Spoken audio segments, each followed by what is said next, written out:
Bismillahirrahmanirrahim.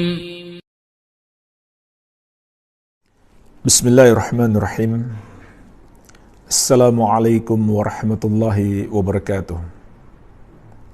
Alhamdulillahi ala ihsanih wa syukru lahu ala taufiqihi wa amtinanih. Wa ashhadu an la ilaha illallah wahdahu la syarikalah ta'ziman li sya'nih. Wa ashhadu anna Muhammadan abduhu wa rasuluh ad-da'i ila ridwanih sallallahu alaihi wa ala alihi wa ashabihi wa ikhwanih. Amma ba'd, fa ikhwani fid din wa akhwati fillah, kaum muslimin wal muslimat yang saya cintai dan saya muliakan, rahimani wa rahimakumullah. Semoga Allah subhanahu wa ta'ala senantiasa mencurahkan rahmatnya kepada kita sekalian. Menyikapi berita yang beredar di beberapa website berita tentang tanya jawab hukum berwisata ke rumah ibadah non-muslim, yang kami jawab ketika itu hukumnya adalah haram, karena tanya jawab tersebut sangat singkat sehingga mungkin ada sebagian orang yang kurang memahami dengan baik. Maka di kesempatan ini insyaallah ta'ala kami ingin menyampaikan klarifikasi dan penjelasan bahwasannya jawaban kami tersebut bukanlah kami buat-buat sendiri atau berpendapat dan berijtihad sendiri, melainkan berasal dari fatwa-fatwa ulama yang diakui oleh seluruh kaum muslimin berdasarkan dalil-dalil yang sangat kuat dari Al-Quran dan sunnah Nabi Muhammad sallallahu alaihi wa ala alihi wasallam. Maka di sini kami ingin menyampaikan lebih detail bahwa apa yang kami sampaikan benar-benar difatwakan dan diajarkan oleh para ulama Islam yang diakui oleh seluruh kaum muslimin. Keilmuan mereka tidak diragukan lagi.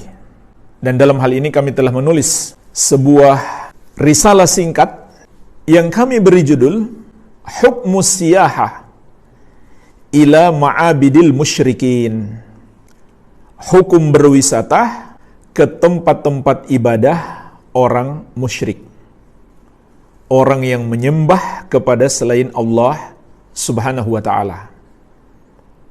Risalah ini kami tulis dalam bahasa Arab dan pada kesempatan ini akan kami terjemahkan. Fihi mas'alatani. Ada dua permasalahan yang akan kita bahas secara singkat insyaallah ta'ala. Al-ula, yang pertama adalah hukmu musyahadati ibadatihim li ghairillah au a'yadihim. Hukum menyaksikan atau menonton ibadah orang-orang musyrik kepada selain Allah atau perayaan-perayaan mereka yang biasanya disertai dengan ritual-ritual mereka. Au ghairi dzalika mimma yukhalifu syar'allahi azza wa jalla. Atau selain itu dari acara dan ritual yang menyelisihi syariat Allah azza wa jalla atau syiar-syiar mereka, seperti adanya patung-patung, simbol-simbol kesyirikan mereka dan lain-lain. Ini permasalahan pertama yang akan kita bahas. As-tsaniyatu, permasalahan yang kedua, hukmu dukhuli ma'abidihim. Hukum masuk ke tempat-tempat ibadah mereka. Inilah dua permasalahan dalam pembahasan hukum berwisata ke tempat-tempat ibadah orang musyrik.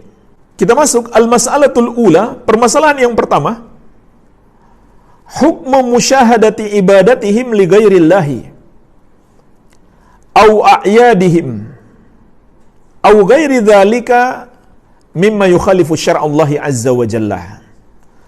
Hukum menyaksikan atau menonton atau mencari hiburan dengan melihat ritual-ritual ibadah mereka kepada selain Allah atau perayaan-perayaan mereka atau selain itu yang menyelisihi syariat Allah. Kenapa ini perlu kita bahas jamaah sekalian? Karena biasanya saat ada upacara-upacara, ritual keagamaan, peribadahan mereka menyembah kepada patung-patung atau siapapun yang mereka anggap Tuhan selain Allah, dan perayaan-perayaan mereka, biasanya wisata itu lebih digencarkan. Walaupun mungkin hanya setahun sekali atau setahun 2 kali. Maka ini perlu kita bahas. Hukmuhu haramun. Maka kami tegaskan, hukumnya adalah haram li'adillatin kathirah, berdasarkan banyak sekali dalil, wa aqwalil ulama fi dhalik, dan ucapan-ucapan ulama dalam permasalahan ini. InsyaAllah ta'ala kita akan bahas secara singkat 5 dalil. Ad-dalilul awal, dalil yang pertama, qaulullahi ta'ala, firman Allah subhanahu wa ta'ala, wa qad nazzala alaikum fil kitabi an idza sami'tum ayatillahi yukfaru biha wa yustahza'u biha fala taq'udu ma'ahum hatta yakhudu fi haditsin ghairihi innakum idzam mithluhum innallaha jami'ul munafiqina wal kafirina fi jahannam jami'a. Dan sungguh telah diturunkan kepada kalian di dalam Alkitab, apabila kalian mendengarkan ayat-ayat Allah diingkari, dikufuri, dan diperolok-olok, maka janganlah kamu duduk-duduk bersama orang-orang yang melakukannya sampai mereka memasuki pembicaraan yang lain. Kalau kamu bersama mereka, kamu kalau begitu sama dengan mereka. Sesungguhnya Allah akan mengumpulkan orang-orang munafik dan orang-orang kafir itu di neraka jahanam bersama-sama. Surat An-Nisa 140 yang kami sebutkan potongannya di dalam video pendek yang beredar tersebut. Maka ini kelengkapan ayatnya. Mari kita lihat ucapan para imam ahli tafsir, para ulama ahli tafsir yang diakui oleh seluruh kaum muslimin. Kaum muslimin dari mazhab manapun mengakui semua ahli tafsir yang akan kita sebutkan insyaallah ta'ala. Yang pertama, Al-Imam At-Tabari. Al-Imam Ibnu Jarir At-Tabari rahimahullah, imam besar ahli tafsir, wafat tahun 310 Hijriah. Dalam tafsir beliau yang terkenal, Tafsir At-Tabari, juz 9 halaman 321. Beliau mengatakan, wa fi hadhil ayah ad-dilalatu al-wadihah ala nahyi an mujalasati ahlil batil min kulli naw'in.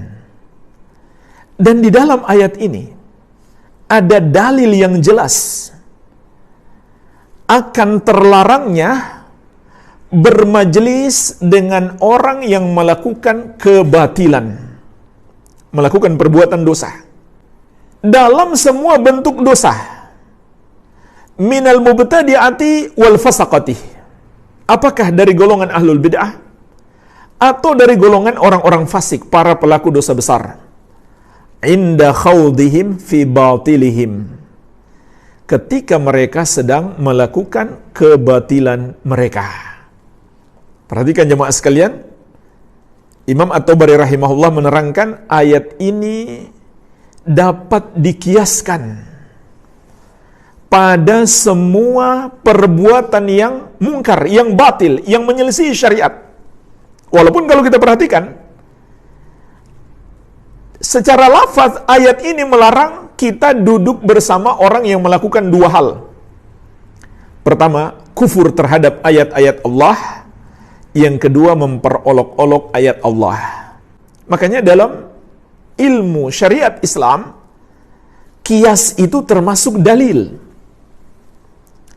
Para ulama Islam memahami ayat ini mencakup larangan terhadap semua perbuatan yang mungkar. Apalagi itu kemungkaran terbesar, yaitu menyembah kepada selain Allah. Siapapun yang disembah, patung-patungkah, dewa-dewikah, apapun itu, dalam ajaran Islam, itulah yang namanya dosa terbesar yang disebut dosa syirik. Yang Allah berfirman, innallaha la yaghfiru ayyushraka bihi wa yaghfiru ma duna dzalika liman yasha. Sesungguhnya Allah tidak akan mengampuni dosa syirik dan akan mengampuni dosa selain itu bagi siapa yang Dia kehendaki. Kemudian perhatikan lanjutan ucapan beliau. Wa binahwi dzalika kana jama'atun minal a'immah al-madin yaqulun. Inilah yang dikatakan oleh sekelompok ulama sejak dahulu. Ta'awulan minhum hadhil ayah. Untuk menjelaskan takwil ayat ini, yaitu tafsirnya. Annahu muradun biha an-nahyu an musyahadati kulli batilin. Bahwa yang dimaksud dari ayat ini adalah larangan menyaksikan, menonton setiap kebatilan, apapun itu kebatilannya. Inda khawdi ahlihi fihi, ketika mereka sedang melakukannya. Jadi jemaah sekalian, ayat ini melarang keras kaum muslimin menghadiri ritual-ritual atau acara-acara ataupun perayaan-perayaan yang mengandung penyelisihan terhadap syariat Islam, apalagi mengandung dosa terbesar, yaitu menyembah kepada selain Allah Subhanahu wa taala. Wa dzakara an Hisham bin Urwah. Kemudian Imam At-Tabari rahimahullah menyebutkan sebuah riwayat dari Hisham bin Urwah. Qala, beliau mengatakan, akhadha Umar bin Abdul Aziz qauman ala syarabin fadarabahum. Umar bin Abdul Aziz rahimahullahu taala, yaitu ketika beliau memerintah, menangkap sekelompok orang yang minum khamar. Lalu beliau menghukum mereka. Wa fihim shaimun. Padahal di tengah-tengah mereka ada juga orang yang sedang berpuasa. Maka orang itu ikut dihukum oleh Umar bin Abdul Aziz, seorang pemimpin yang terkenal dalam keadilan dan kebaikan serta kesolehan. Faqalu, maka orang-orang berkata, inna hadza shaimun. Sesungguhnya orang itu sedang berpuasa. Fatala, maka beliau membaca ayat ini. Fala taq'udu ma'ahum hatta yakhudu fi haditsin ghairi innakum idzam mithluhum. Maka janganlah kamu duduk-duduk bersama mereka sampai mereka memasuki pembicaraan yang lain. Kalau kamu duduk bersama mereka, kamu sama dengan mereka. Jadi, walaupun dia sedang berpuasa, dia tidak ikut minum, dihukum oleh Umar bin Abdul Aziz karena Allah mengatakan innakum idzam mithluhum. Kamu kalau begitu sama dengan mereka. Ini jemaah sekalian, jelas ucapan para ulama terdahulu. Tidak boleh kita mendatangi orang yang sedang berbuat dosa, apalagi dosa terbesar. Dan ini ajaran agama kita yang jelas. Bagaimana mungkin seorang muslim menolak ajaran agamanya sendiri hanya demi mempertahankan sebuah budaya dan tradisi? Wa qala al-Imam Al-Qurtubi, dan berkata Al-Imam Al-Qurtubi, imam besar dari Eropah di masa-masa kejayaan Islam di Spanyol dulu. Lahirlah seorang imam ahli tafsir, Al-Qurtubi, wafat tahun 671 Hijriah. Semoga Allah merahmati beliau. Beliau menjelaskan, fadalla bihadza ala wujubi jitinabi ashabil ma'asi idza dhahara minhum munkarun. Ayat ini menunjukkan wajibnya menjauhi orang-orang yang berbuat maksiat apabila jelas muncul dari mereka kemungkaran itu.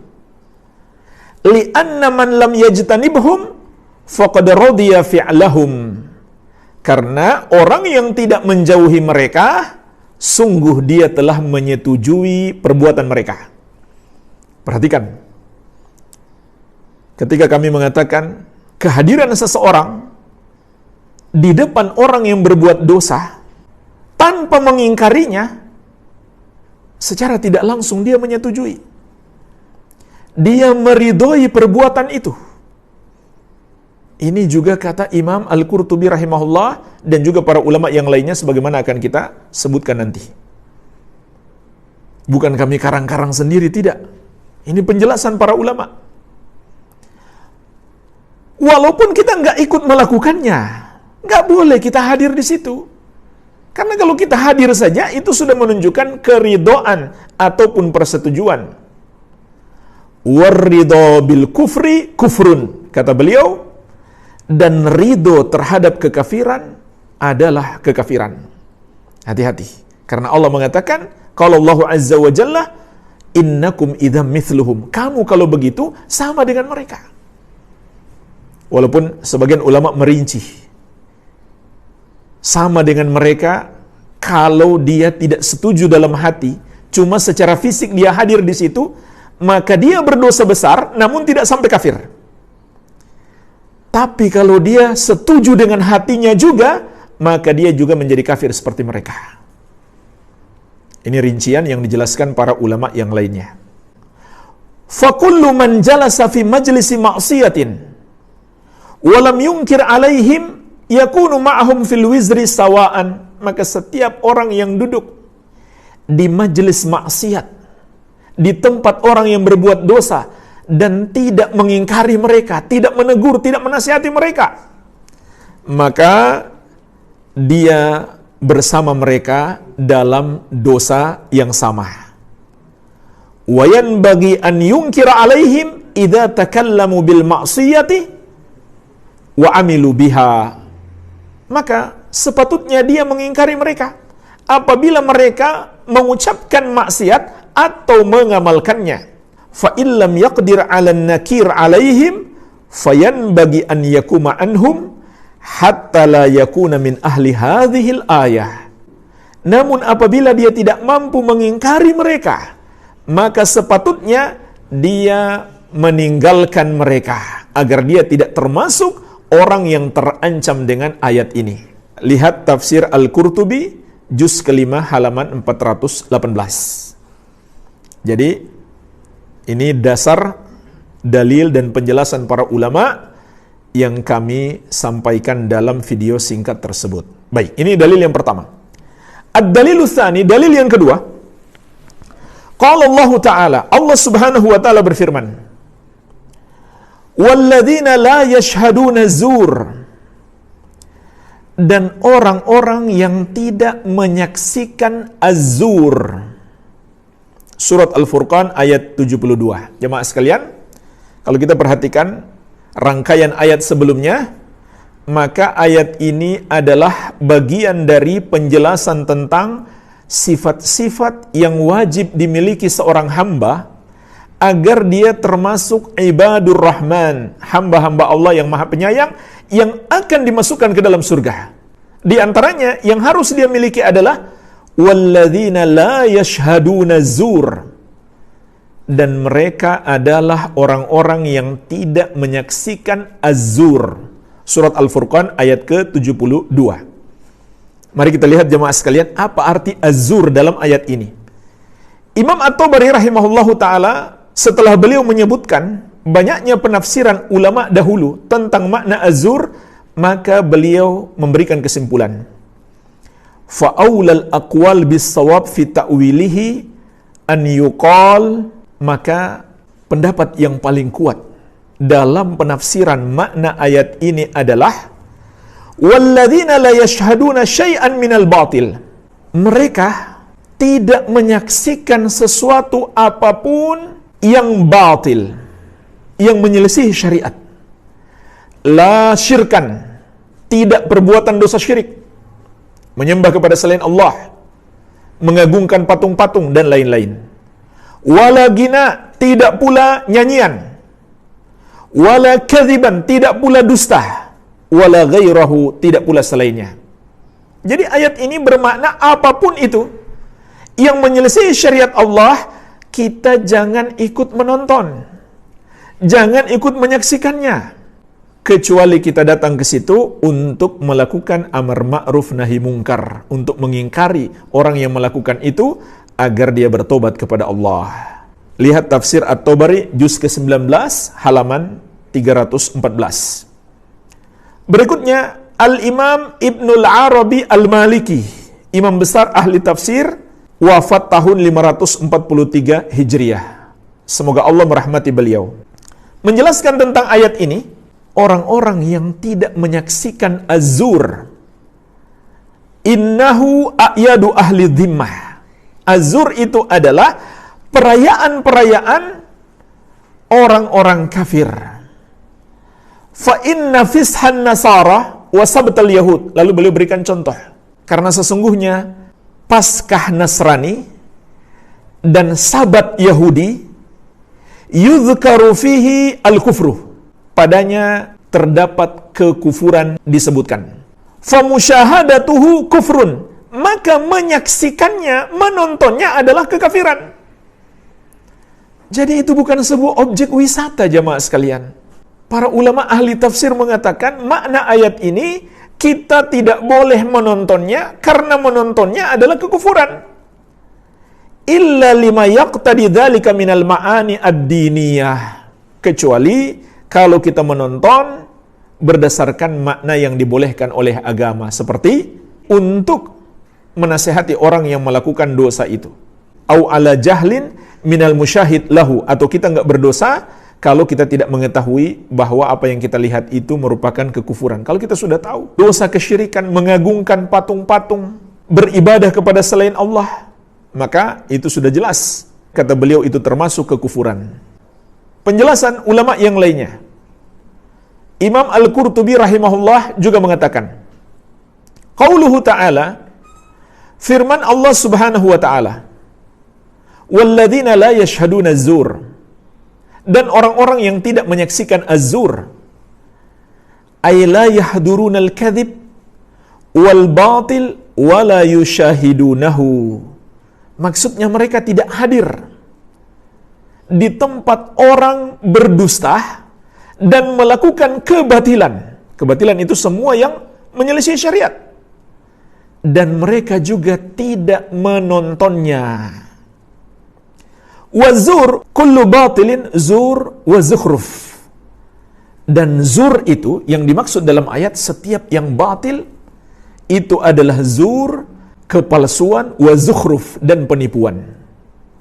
Wa a'dhamuhu syirku wa ta'zimul andad. Dan kepalsuan terbesar, kata beliau, adalah syirik dan pengagungan kepada Tuhan-Tuhan yang disembah selain Allah. Tidak ada kepalsuan yang lebih besar daripada ini, jemaah sekalian. Bagaimana mungkin seorang muslim mencari hiburan dengan menonton pengagungan kepada patung-patung itu? Penyembahan kepada selain Allah, dosa terbesar.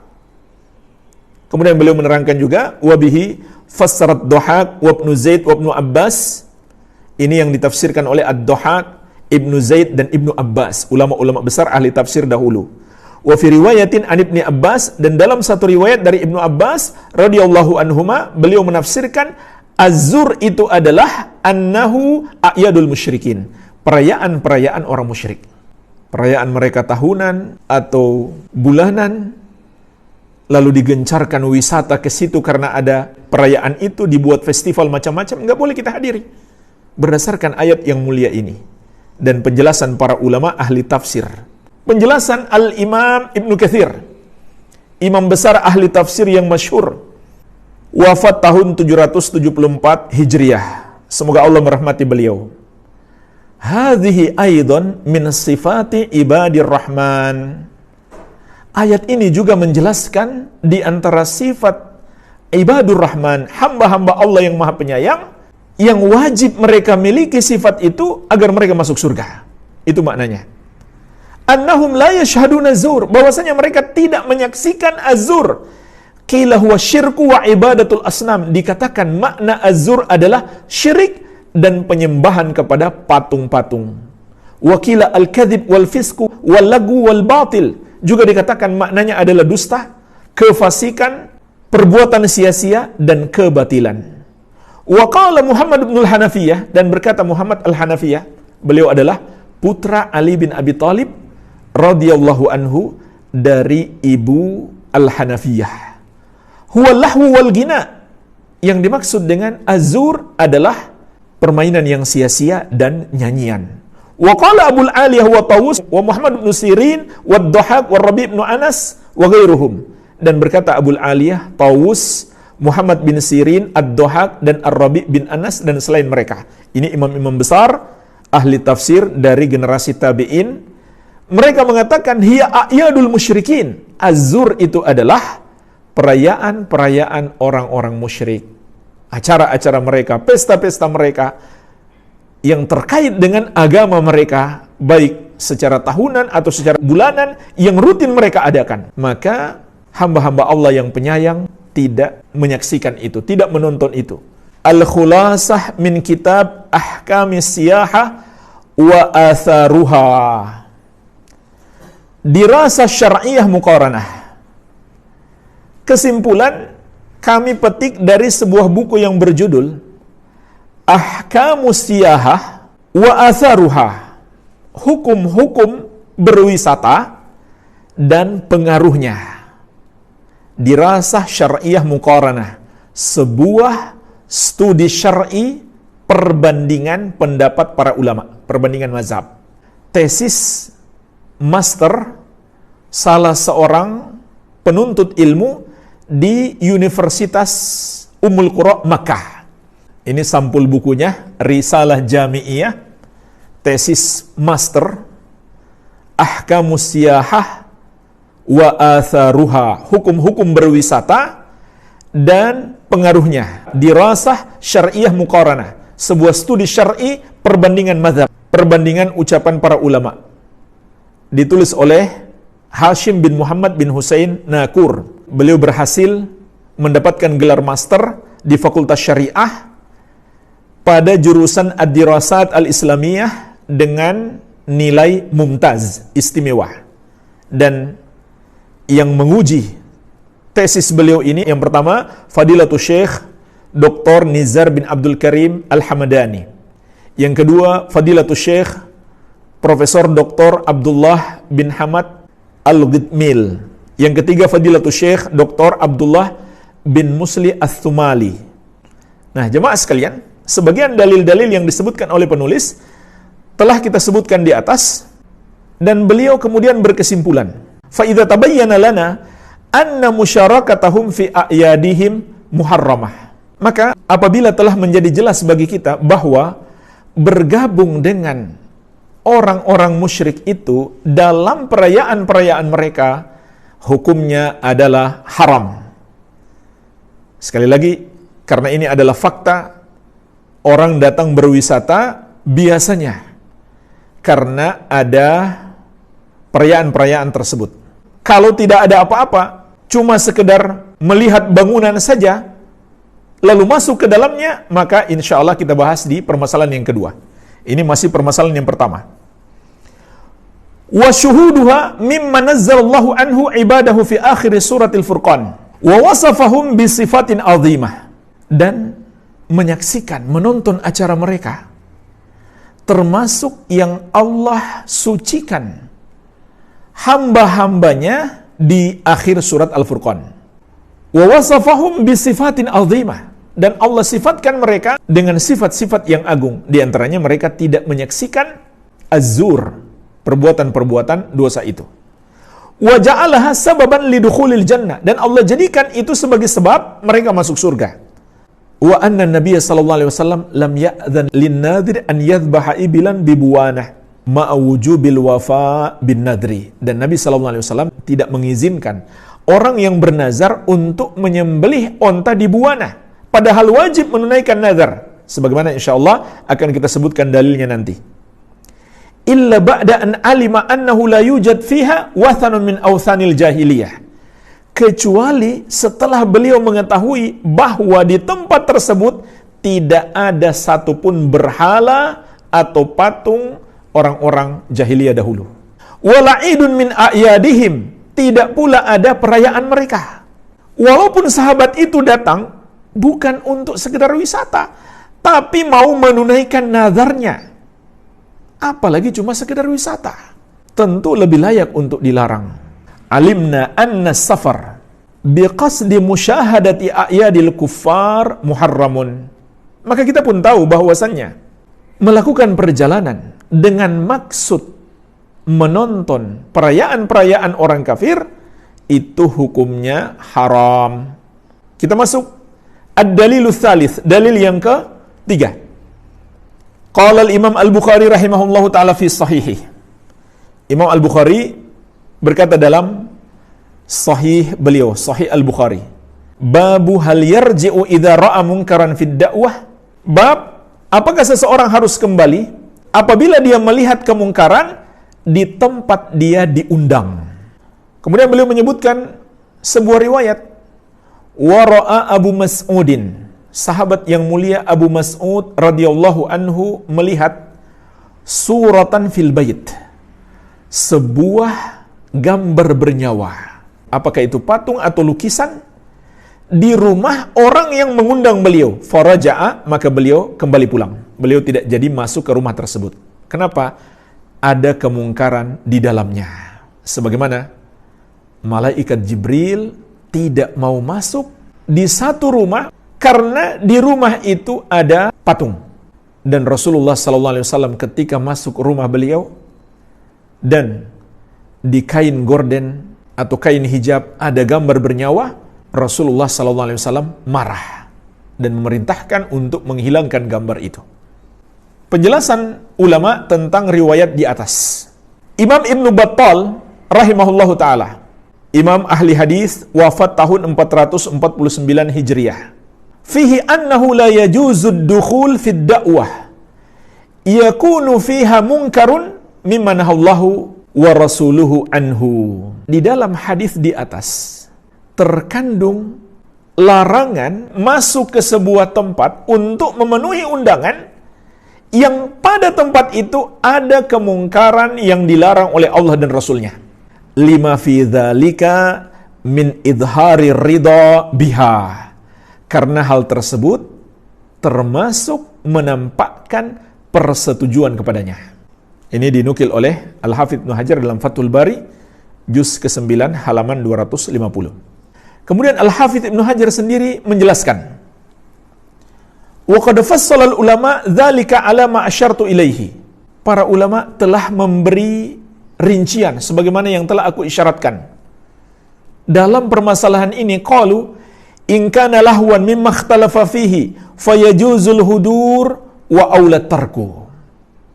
Apabila di tempat kita diundang ada perbuatan yang sia-sia, tapi ulama masih beda pendapat tentang hukum keharamannya, maka saat itu boleh kita hadir. Namun lebih afdal, kata beliau, kita tinggalkan. Wa in kana haraban kasyurbil khamri nadhara. Namun apabila di tempat itu ada keharaman yang jelas, seperti minum khamar, ada khamar yang dihidangkan, ada orang yang minum khamar, maka apakah harus ditinggalkan tempat itu? Kata beliau, lihat dulu. Fa in kana al-mad'u mimman idza hadara rufi'a li ajlihi falyahdur. Apabila orang yang diundang itu termasuk, jika dia datang, mereka akan singkirkan khamar itu, maka hendaklah dia hadir. Karena dengan kehadirannya dapat merubah kemungkaran. Wa in lam yakun kadzalik fa fihi lisyafi'iyyah wajhan. Dan apabila dia tidak termasuk orang seperti itu, maka menurut para ulama madhab Syafi'i ada dua pendapat. Perhatikan jemaah sekalian, ini pendapat ulama Syafi'iyah yang dinukilkan oleh Ibnu Hajar. Sungguh sangat disayangkan kalau kita mengaku-ngaku dan mengharuskan orang ikut madhab, terutama madhab Syafi'i, lalu kita sendiri yang melanggar madhab Syafi'i. Maka menurut madhab Syafi'i ada dua pendapat. Ahaduhuma yahdur wa yunkiru bihasabi kudratihi. Hendaklah dia hadir, tetap datang ke tempat itu, dan dia ingkari perbuatan itu sesuai dengan kemampuannya. Wa in kana al-aula alla yahdur, meskipun lebih afdal dia tidak datang. Qala al-Baihaqi wa huwa dhahirun nass Syafi'i. Kata al-Baihaqi, ini yang zahir nas, pendapat tegas dari Imam Asy-Syafi'i. Wa alaihi jara al-Iraqiyun min ashabihi, dan ini yang diamalkan oleh ulama-ulama Irak, murid-muridnya Imam Syafi'i. Jadi boleh kalau dia mau hadir dengan syarat dia harus mengingkari. Tapi kata Asy-Syafi'i dan murid-murid beliau, lebih afdal dia nggak hadir. Karena jemaah sekalian, ketidakhadiran kita di tempat seperti itu juga sebenarnya bagian dari cara menasehati. Itu yang diinginkan oleh Imam Syafi'i. Wal wajhu tsani, pendapat yang kedua li Syafi'i, dalam mazhab Syafi'i, tahrimul hudur li'annahu karridha bil munkar. Diharamkannya kita hadir di tempat itu. Kenapa? Karena itu sama dengan ridho atau setuju terhadap kemungkaran. Perhatikan jemaah sekalian. Ini cuma sekedar khamar. Bagaimana lagi kalau patung-patung itu lebih dahsyat daripada khamar dosanya? Atau aktivitas menyembah patung itu mengagungkannya? Tentu lebih diharamkan lagi. Nggak masuk akal kalau seorang muslim mengatakan, kalau di situ ada khamar, nggak boleh kita datang. Tapi kalau ada patung-patung yang disembah selain Allah, boleh saja kita datang. Itu nggak masuk akal. Karena itu lebih besar dosanya daripada minum khamar. Kalau seorang minum khamar, tidak batal Islamnya. Tapi kalau seseorang menyembah patung, mengagungkan patung-patung, berhala-berhala, itu membatalkan Islam. Mana dosanya yang lebih besar? Baik, nanti dilihat dalam kitab Fathul Bari, juz 9, halaman 250. Kemudian, ulama madhab Syafi'i yang lainnya. Imam Ibnu Hajar Al-Haytami, imam besar dalam madhab Syafi'i yang diakui keluasan ilmunya terhadap madhab Syafi'i. Dalam kitab beliau Az-Zawajir an Iktirafil Kabair, juz kedua halaman 328, beliau mengatakan, anna hadira ta'atil fisqi qadiran ala izalatihi mukhtaran yu'addu muqarriran lahu radiyan bihi mu'inan alaihi. Bahwasannya orang yang mendatangi tempat orang berbuat kefasikan, dosa besar, dalam keadaan dia mampu menghilangkannya, serta dia hadir itu merupakan pilihannya, bukan dipaksa, maka kehadirannya itu termasuk persetujuan terhadapnya, ridho dengannya, serta menolong pelaku dosa itu. Jadi jemaah sekalian, ini penjelasan imam besar ulama Syafi'i. Hati-hati ketika kita menghadiri orang yang sedang berbuat maksiat, itu secara tidak langsung kita menyetujuinya, meridhoinya, dan menolongnya. Kalau kita diam saja, karena bisa jadi dia berpikir, oh kalau begitu ini bagus didukung oleh orang, karena banyak yang tertarik mau berwisata ke sini. Tahun depan kita adakan lagi lah. Kalau perlu lebih besar, dibuat festival. Karena banyak yang hadir. Itulah sebabnya, kata Ibnu Hajar, ini sama saja dengan menolong mereka, membuat mereka lebih semangat. Wa hadhihi qaba'ih la yab'ud addu majmu'iha kabiratan. Maka semua keburukan ini tidaklah jauh kalau dianggap keseluruhannya termasuk dosa besar. Bukan sekedar haram, dosa besar, kata beliau. Wabihi yuttajahu ma marra anil Adzra'i. Dan ini juga pendapat Imam Al-Adzra'i dari madhab Syafi'i. Baik, ini dalil yang ketiga dan penjelasannya. Kita masuk ad-dalilur rabi, dalil yang keempat. Inilah hadis yang kita sebutkan tadi, tentang seorang sahabat yang sudah bernazar untuk menyembelih seekor onta di Buwanah. An Tsabit bin Dhahhak qala, hadis ini diriwayatkan oleh Imam Abu Daud dari sahabat yang mulia Tsabit bin Ad-Dhahhak. Ia berkata, nadhara rajulun ala ahdi Rasulillah sallallahu alaihi wasallam an yanhara ibilan bi Buwanah. Seseorang telah bernazar di masa Rasulullah sallallahu alaihi wasallam untuk menyembelih seekor onta di satu tempat yang namanya Buwanah. Fa'atan Nabiya sallallahu alaihi wasallam faqal, maka beliau pun mendatangi Nabi sallallahu alaihi wasallam seraya berkata, inni nadartu an anhara ibilan bi Buwanah. Sesungguhnya ya Rasulullah, aku telah bernazar untuk menyembelih seekor onta di Buwanah. Bolehkah aku tunaikan nazarku? Faqala sallallahu alaihi wasallam, maka beliau bersabda, hal kana fiha wathanun min awthanil jahiliyati yu'bad, apakah di tempat itu dulunya, perhatikan jemaah sekalian, dulunya artinya walaupun sekarang sudah tidak ada, pernah ada berhala jahiliyah yang disembah, patung-patung yang disembah? Qalu la, para sahabat mengatakan tidak. Qala, lalu beliau bersabda lagi, hal kana fiha idun min a'yadihim, apakah dahulu pernah di tempat tersebut ada salah satu perayaan mereka? Qalu la, maka para sahabat menjawab tidak. Qala Rasulullah sallallahu alaihi wasallam, barulah beliau bersabda, aufi binadrik, tunaikan nazarmu, fa innahu la wafa'a li nadhrin fi ma'siyatillah wala fi ma la yamliku ibnu Adam, karena sesungguhnya tidak boleh menunaikan nazar dalam bermaksiat kepada Allah dan dalam hal yang tidak mampu dilakukan oleh anak Adam. Perhatikan jemaah sekalian, sahabat ini sudah bernazar. Pada dasarnya bernazar itu kalau sudah terlanjur dilakukan wajib ditunaikan untuk menyembelih seekor hewan di buana. Tapi Rasulullah SAW tidak akan mengizinkannya apabila di tempat tersebut ada satu dari dua hal, walaupun sekarang sudah tidak ada, apalagi kalau masih ada. Yang pertama, patung atau berhala yang disembah oleh orang-orang musyrik. Perhatikan, ini hadis yang mulia, jelas, tegas. Yang kedua, pernah ada perayaan mereka di situ. Nabi SAW melarang dia ke sana walaupun untuk satu ibadah yang wajib. Nggak boleh dia melakukannya karena ada mudarat yang lebih besar.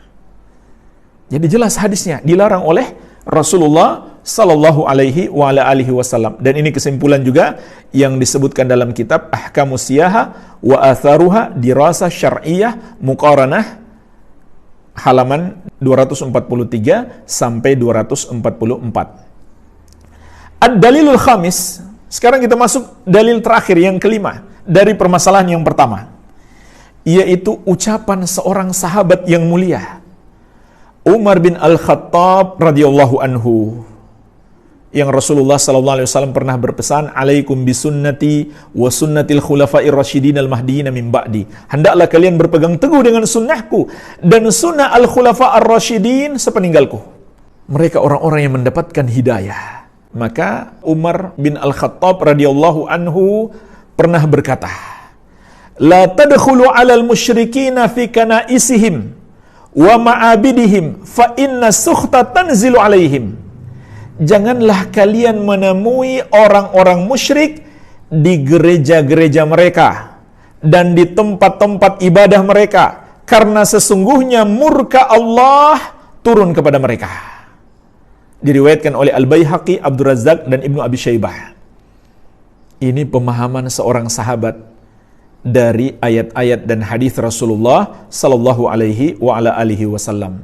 Karena jemaah sekalian, ketika Allah murka kepada mereka, lalu kita berada di situ dan kita tidak mengingkari mereka, kita juga akan mendapatkan murka Allah. Sebagaimana juga Allah ingatkan di surat Al-Anfal ayat ke-25, wattaqu fitnatan la tusibanna alladhina zalamu minkum khassah. Takutlah kamu kepada azab yang tidak saja menimpa orang-orang yang zalim di antara kamu secara khusus. Artinya, orang baik pun akan kena kalau dia berada di tempat orang berbuat zalim itu dan dia tidak melakukan amar ma'ruf nahi mungkar terhadap mereka, dia tidak mendakwahi mereka.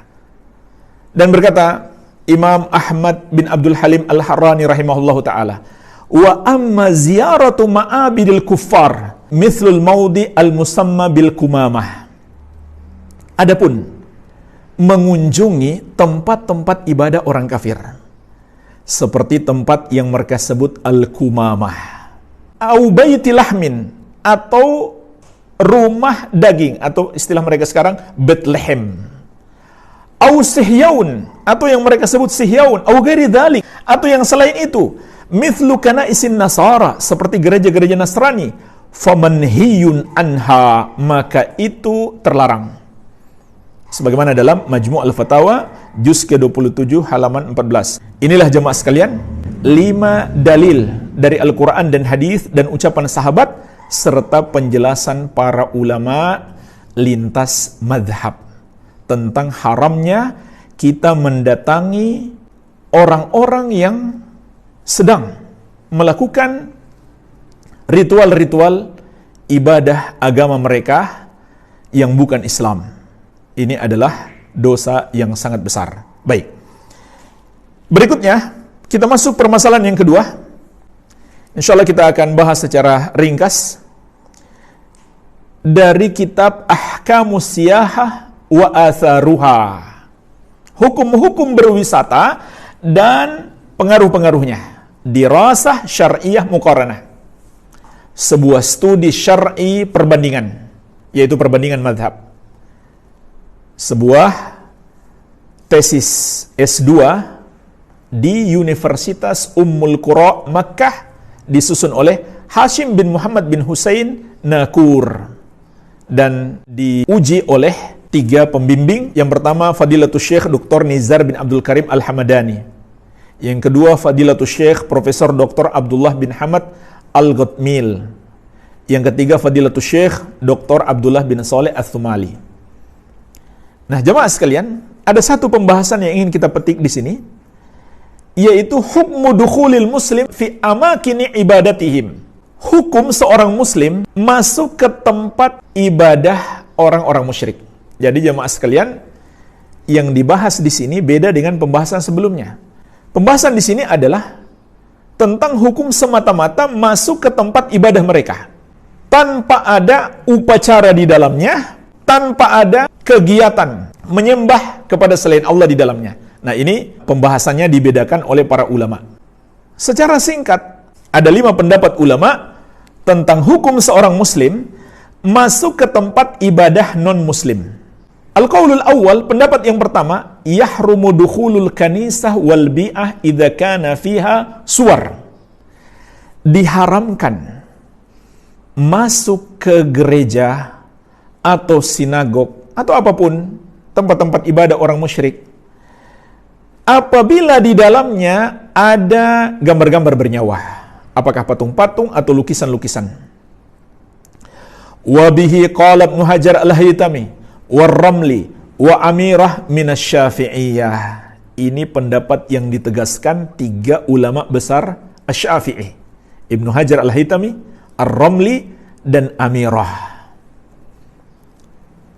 Wa suwarul lati tamna'u dukhul inda ashabi hadzal qaul ma kana ala wajhi ta'zim. Dan gambar-gambar bernyawa atau patung-patung yang menghalangi kita masuk ke tempat ibadah tersebut, menurut para ulama ini, apabila patung itu diagungkan, dimuliakan.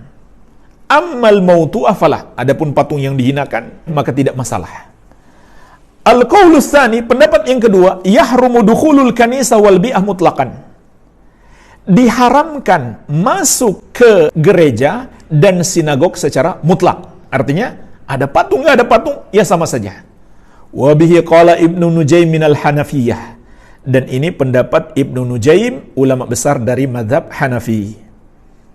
Dan mazhab Hanafi mengatakan karena di situ tempat berkumpulnya setan, kata mereka.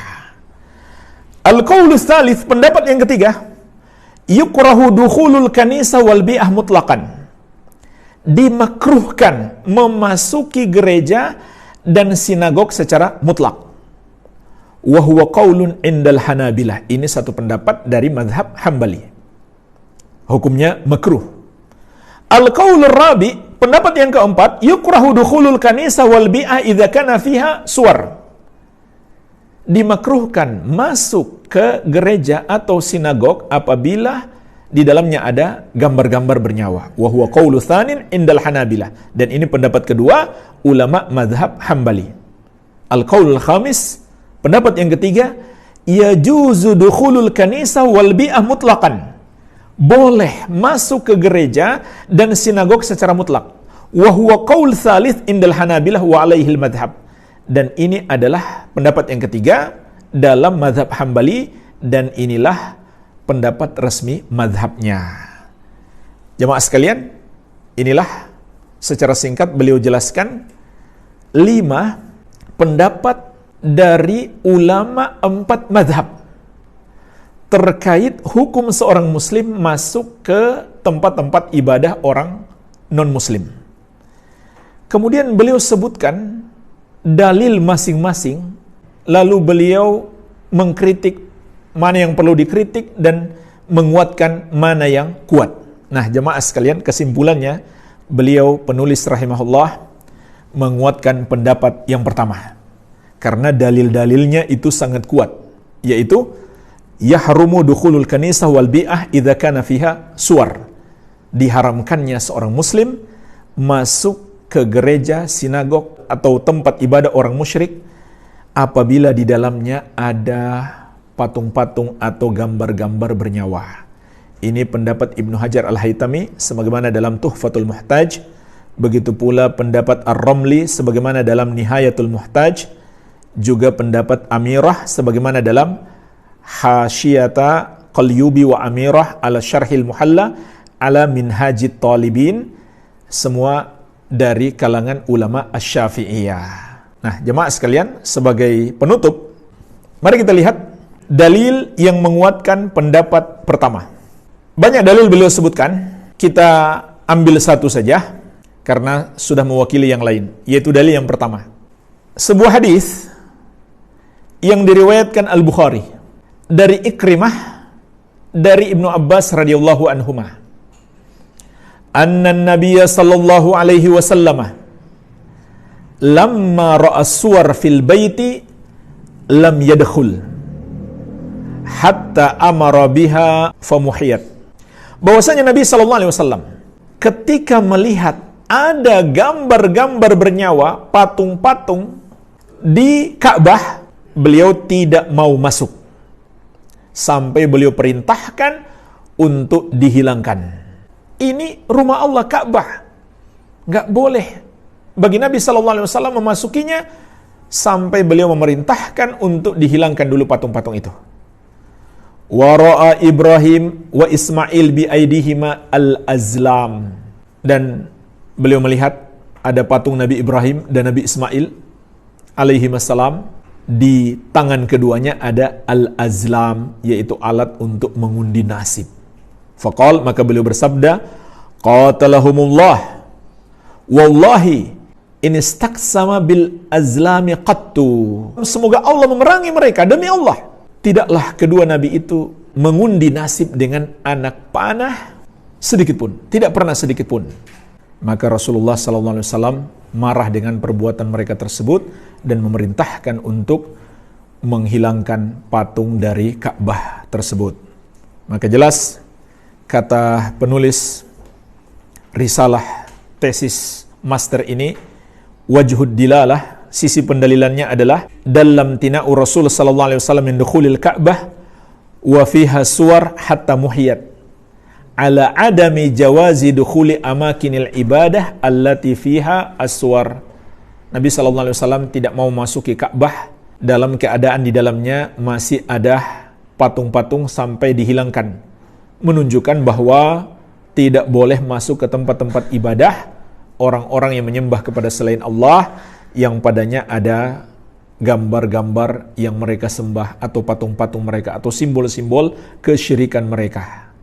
Walhamdulillah, ini pembahasan kita secara ringkas. Apa yang kami sampaikan semuanya hanyalah nukilan-nukilan saja, baik dari Al-Quran atau hadis Rasulullah sallallahu alaihi wa ala alihi wasallam dan para ulama ahli sunnati wal jamaah, para ulama ahli tafsir yang masyhur, para ulama fikih 4 madhab, dan lain-lain. Karena inilah metode kami beragama, mengikuti para ulama terdahulu, bukan pendapat-pendapat baru dari kami yang kami buat-buat sendiri. Ikhwani fiddin rahimani wa rahimakumullah,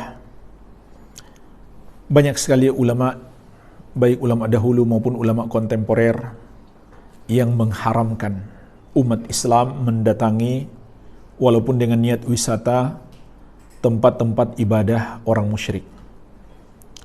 Ada dalam fatwa Lajnah Daimah yang diketuai oleh Syekh Ibnu Baz rahimahullah. Ada fatwa Syekh Muhammad Farkus dari Aljazair. Ada juga fatwa Syekh Profesor Dr. Saleh Sindi dari Madinah. Dan masih banyak lagi.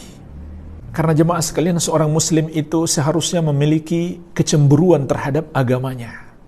Ada rasa ketidaksukaan terhadap perbuatan yang menyelisihi syariat agama. Dan kita semua benci orang melakukan korupsi. Karena itu bertentangan dengan agama. Di samping itu kezaliman kepada orang lain. Kita benci perbuatan zina, kita benci perbuatan mencuri. Nah, jemaah sekalian, perbuatan dosa syirik itu seharusnya lebih kita benci. Karena itu meremehkan hak Allah. Rasulullah sallallahu alaihi wasallam menegaskan, "Haqqullahi 'alal ibadi ayya'buduhu wa la yusyriku bihi syai'an." Hak Allah atas para hamba. Mereka beribadah hanya kepadanya dan tidak mempersekutukannya dengan sesuatu apapun. Mana kecemburuan kita terhadap hak Allah? Ketika dosa syirik dilakukan, kita tidak mengingkari, kita malah datang berwisata menyaksikannya begitu saja. Apalagi kalau kita bawa keluarga, bawa anak-anak kita. Bisa jadi jamaah sekalian, pengagungan kepada simbol-simbol kesyirikan itu masuk ke dalam hati mereka. Dan di masa depan mereka menjadi musyrik. Syekh Profesor Dr. Soleh Sindi, hafizahullah ta'ala, pernah menceritakan tentang seorang anak muda penuntut ilmu mendatangi satu tempat ibadah agama Buddha. Kemudian beliau menyaksikan patung Buddha yang besar. Ternyata jemaah sekalian, berhasil memasukkan dalam hatinya sebentuk pengagungan kepada patung tersebut. Dan anak muda ini mengeluh, kok bisa muncul dalam hatiku seperti itu? Sampai berhari-hari baru bisa hilang. Bayangkan jemaah sekalian. Walaupun kita sudah tahu sebenarnya itu salah. Tapi bisa jadi setan memanfaatkan kehadiran kita di situ untuk menjerumuskan dalam dosa. Maka berhati-hatilah. Ingat pertanggungjawabannya kelak. Ingat hisab di hari kiamat. Ketika kita tidak menunaikan hak Allah atau menyia-nyiakan hak Allah Subhanahu wa ta'ala. Semoga Allah memberikan taufik kepada semuanya. Yang benar itu datangnya dari Allah, yang salah dari kebodohan kami dan dari syaitan. Semoga Allah Azza wa Jalla memberikan kebaikan kepada semuanya, mengampuni dosa-dosa kita semuanya, dan mengumpulkan kita di surga Allah yang penuh dengan kenikmatan, serta menyelamatkan kita dari azabnya yang sangat pedih.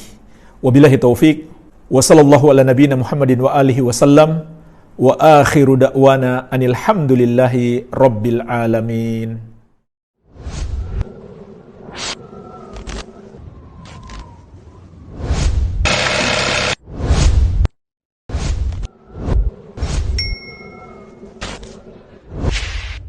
Maktab, when Syar'i meets style.